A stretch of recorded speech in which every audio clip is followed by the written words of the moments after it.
Yusek, ano po itong Wana Creatives? Okay, good morning at magandang umaga, Migs, and of course, Maan. Thank you for having us. Of course. Okay, ang TESDA kasi, we've known TESDA for, offering yung mga welding, di ba, yung mga ganun, yung mga usual.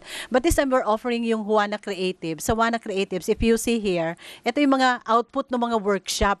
So, these are actually workshops. Short siya, hindi siya buwan. Pwede nga kalahating araw, pwede isang araw.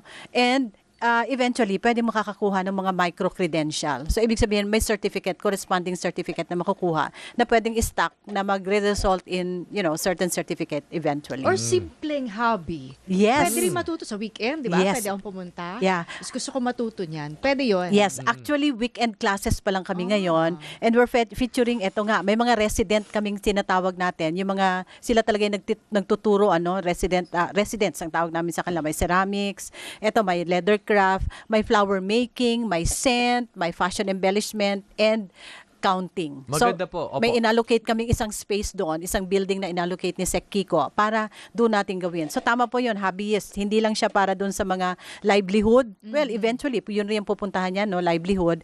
But right now, ang dami kasi, yung stress, walang magawa sa weekend, pang family, pang team building, yun po yung mga target namin. Actually, more on livelihood kasi yung isang nating grow negosyo na nakausap ng isang araw. Kumbaga, ito rin po similar to yung mga leather goods. So at least kung matututo ka ng mga micro-certificate sa TESDA, is kumbaga magagawa mo siyang negosyo. Kabuhayan din po siya, Yusek. Yes, Opo. oo. Kasi gagawin din natin itong parang incubator.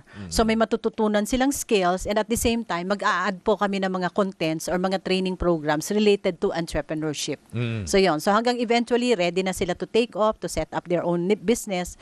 Pwede na lang ma-set up with the support. Hindi lang ng TESDA, but of course, other agencies that are also supporting yung ating mga entrepreneurs. Oo, sa kanila pwedeng ibenta yan Yes. through Facebook. Oo. Oo. Actually, Online. ang maganda nito, kasi magpa-partner na rin kami with DTI. I worked with DTI before. Yes. So, sasali po kami sa kanilang gagawing wedding fair this Galing. coming last week po of June, 26, 27, 28. So, i-feature po namin yung mga produkto gawa po sa Studio Roman, sa Slims, okay, Yes. nakasama po natin sa Wana Creatives. So, Studio Roman, kayo po ba ang nagpapa-workshop nito? Kami, nag-o-offer kami ng workshops every Saturday sa studio at sa Wana Creative Hub. So magkaiba yung ino-offer namin kasi target ng studio namin yung mga medyo Manila area. Then sa TESDA naman, target yung Taguig area. Of course, open pa rin naman siya dun sa ibang mga pwedeng gustong pumunta. Oo. Ganun mangyayari. So, ano mga binibigay niyong workshops? Ang binibigay namin, hand building. Purely hand building workshops kami. Hindi kami nagwi-wheel throwing. So ang mangyayari dyan is 4 hours lang siya na workshop. Tapos, after that, pwede na kayong dumaan sa studio para kung gusto nyo gumawa ng extra items, kasama na yun doon. Pasensya na, Sir Mito, if okay lang, pumihit ka ng konti sa kaliwa. Pasensya na, mali yung pag-traffic ko sa'yo, dito pala sa kaliwa. So maganda, kasi syempre, nakakatap din kayo ng mga iba't ibang artists. Bale, so far, ang nangyayari, dalawa lang kami talaga sa studio. And then, ang nangyayari, kung sino yung mga pupunta at magsumatuto, eventually, nagiging artist rin sila in the end. Kasi nagkakaroon ng training, umabot sa 100 hours. So parang, okay, kaya mo pala gumawa ng hindi lang baso, then i-develop natin yung portfolio mo. Yung ceramic na yan. Ito po, Halimbawa example yan. namin. For example, itong tatlo ay gawa lang ng mga estudyante namin agad. Galing! So in 4 hours, kaya na agad gumawa ng ganyan. Nakagawa ko ng ganyan. I mean, hindi lang pagpipintura ha. Kasama Pati yan. yung So mismong, molding to molding. das glazing, ituturo naman yung lahat doon. So ito ay gawa ng mga estudyante, ito gawa naman namin. Ay, basta. Galing So ganun siya nangyari. So in 4 hours kaya, tapos pag dumalaw kayo, yun, pwede na turuan ulit namin. O sige, may more time ka para gumawa at mag-develop mo ng more items, then go. Pwede tayong gumawa ng ganun. Opo, so Yusek, sino po yung mga ini-encourage natin to take on this program? Okay, una nagsimula kasi ito ng March. So ngayon ang tinatarget namin yung mga established na mga enterprises because we wanted to ride on muna doon sa popularity nila, sa mga contacts nila and all. And eventually we wanted yung mga startup, yung talagang gustong magsimula ng negosyo pero walang space. Dahil mahal ang space, pag nag-rent tayo dito, if we wanted to put up negosyo kaya or even yung platform lang for workshops, Yes. medyo mahal sa Metro Manila. So TESDA is actually offering free spaces. Yun yung subsidy na binibigay po natin para yun, matuto sila and then pwede nilang i-start na rin i-market yung mga products nila and eventually mag-set up talaga sila ng kanilang sariling livelihood. At walang babayaran ba sa mga workshops o may minimal fee din? Okay, subsidized ito siya. siya. So, compared doon sa mga ginagawa halimbawa sa Studio Roman, cheaper siya. May bayad pa rin siya, pero ang bayad syempre doon sa materyales, Material, di ba? Yung oo. trainer's fee, yung gano'n. So, subsidized nga siya dahil we're offering yung space free, di ba? Yung mga gano'n. Yun usually kasi yung mataas ang expense, di ba? Yung overhead, Yes. yung mga ganong klase. So, that's what we're providing right now. Opo, At saka sila capital investment. Oo, Mahal, sila di ba? kasi yung may contact rin sa mga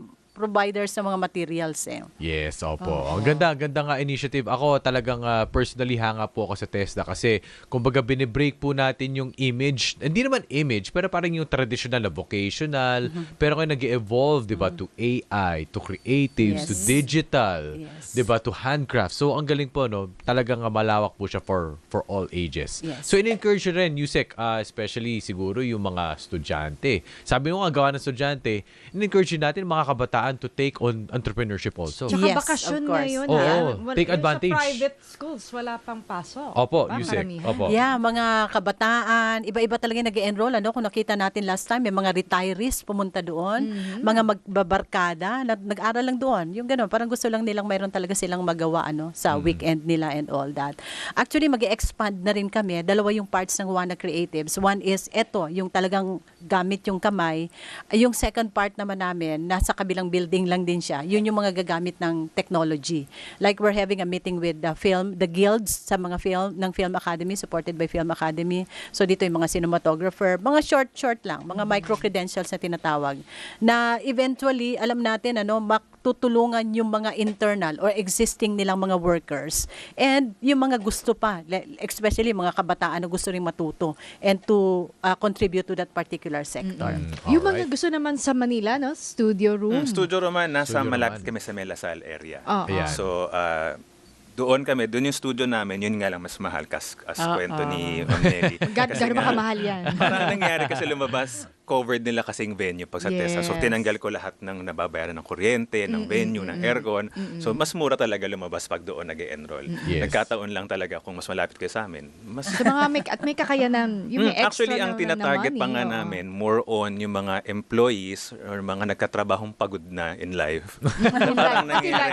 Hindi nakakatulog. Oo kasi nga, ang hindi nangyari- nakatulog. Opo, Oo, kasi opo. tulad kanina, kasi parang sabi namin na, okay, yung iba, pwede na doon sa mga cute-cute lang na ginagawa. So, kinakausap namin ngayon is yung mga pagod na gusto na ibang ginagawa. Kasi, Pang stress reliever. kasi lumalas, araw-araw kang papasok sa trabaho mo, pare-pare yung ginagawa mo. And then, sige, kausapin namin kayo o gawa tayo ng something na kakaiba na hindi mo Yes. naman kailangan mag-resign at iwan yung trabaho mo. Oo. Baka meron ka pang pwedeng gawin. Ayan. Alright, so Yusek, Nelly, pahuling paalala na lang po, paano po natin maengganyoin po natin ating mga viewers to join this program. Okay, ito po mga bagong program, short courses, micro-credentials pong tinatawag natin. Automatic po after half hour, or half day pala or 1 day, meron na po kayong output na magagawa dahil workshop po ito and eventually po magkakaroon rin po kayo ng kanya-kanya pong mga certificates. So, tingnan lang po natin, sa TESDA Women's Center po ang pinaka-contact po natin dito para po matutunan po natin ang iba't ibang mga artisan or yung mga tinatawag nating creative works na pwede po natin gawin on weekends or yung mga free time po natin. So, pwede po yan online, ma'am. Pwede na lang ma-search online. Yes, online. TESDA TESDA Women's Women's Center. Center. Alright, maraming salamat po sa ating mga kaserbisyo of the day. Mito Tubilleja, siya po ang studio manager ng Studio Roman at syempre walang iba mula po sa TESDA Technical Education and Skills Development Authority, Yusek Nelly Dilera. Maraming salamat po sa inyong serbisyo. Thank you you. po. Salamat. Thank you.